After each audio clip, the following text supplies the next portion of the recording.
साबुदाणा तयार करण्यासाठी 1 वाटी साबुदाणा 4 तास भिजवून घेतलेला आहे. पाव वाटी घुंगरू शेंगदाणे घेतला आहे. 2 हिरव्या मिरच्या घेतला आहे. अर्धा वाटी कूट करून घेतला आहे. हा बटाटा घेतलेला आहे. 2 हिरव्या मिरच्या घेतला आहे. 1 चमचा लाल तिखट, 1 चमचा मीठ, 1 चमचा साखर घेतला आहे.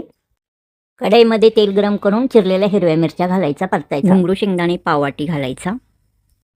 बटाटा असा कापून घ्यायचा, मोठा मोठा असा तो घालायचा या तेलामध्ये. जाडसर बटाटा चांगला असा परतून घ्यायचा.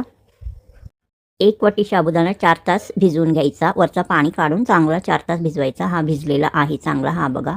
आता या फोडणीमध्ये हा साबुदाणा मी घालत आहे. साबुदाणा घातल्यावर चांगला असा परतून घ्यायचा. 1 मिनिट चांगला परतायचा. यामध्ये आता शेंगदाण्याचा जाडसर कूट घालायचा. हा बघा मी घातला आहे. लाल तिखट 1 चमचा घालायचा. अर्धा चमचा मीठ घालायचा. चवीनुसार साखर घालायचा थोडासा 1 चमचा.